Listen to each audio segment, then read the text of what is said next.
Hey everyone, it's Carissa at Sprinkled with Glitter, and I am here with a thank you card project. I'm getting a jump on all of those thank you notes that I need to write for all those fabulous Christmas gifts that I got. I am going to be using this spectacular snowflake die from Memory Box, as well as my new favorite color of cardstock, which is Basil Pale Rose. I love it, I love it, I love it. I started by cutting that down to 4 by 5 1/4, and then I ran it through using my precision base plate through my Big Shot. Because this is such an intricate die, that precision base plate really helps out. And I did have to poke out the little holes or the hanging chads with my little pokey tool.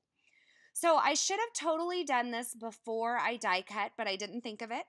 And so now I'm inking up this wood grain background stamp with a little Versamark ink, and I'm going to do some double background stamping. So you see, when I put that piece of cardstock down, I lined it up all the way in the top right corner, and I got that texture on there. Now, when I looked at this, it didn't quite have enough contrast for me, so I decided to stamp this again, and this time I'm using the Unicorn White Pigment ink from Hero Arts.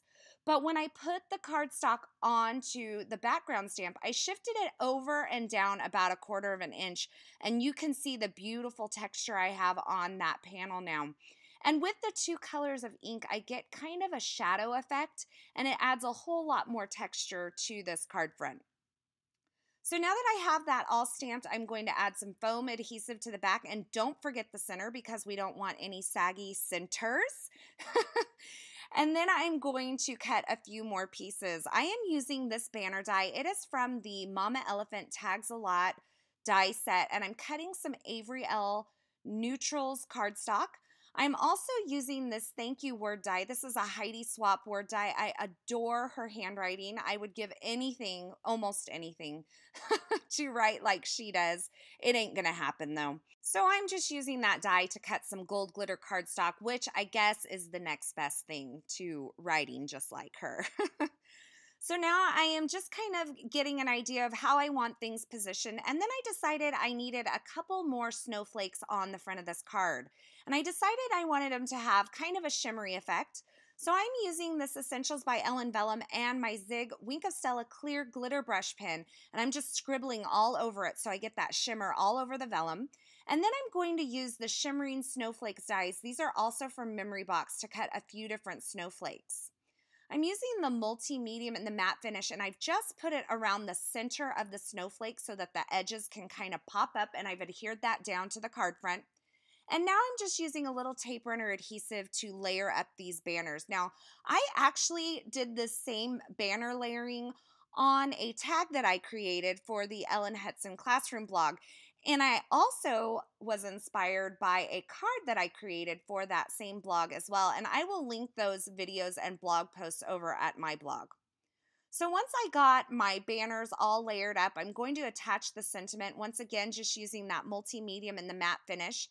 And then I'm going to put some foam adhesive behind those banners to adhere it to my card front, just to give it a little lift and dimension. And I'm just going to position that down on the bottom part of that card front. And once I get that positioned, I can go ahead and add my other snowflakes. Once again, just adding the multi-medium and the matte finish to the center of those snowflakes. And I'm going to kind of tuck them behind this banner piece here. I'm kind of lifting the edge. And then I'm also going to tuck it between the banner pieces right behind that sentiment, just kind of giving it a little bit of interest and just sprinkling some extra little elements around the card.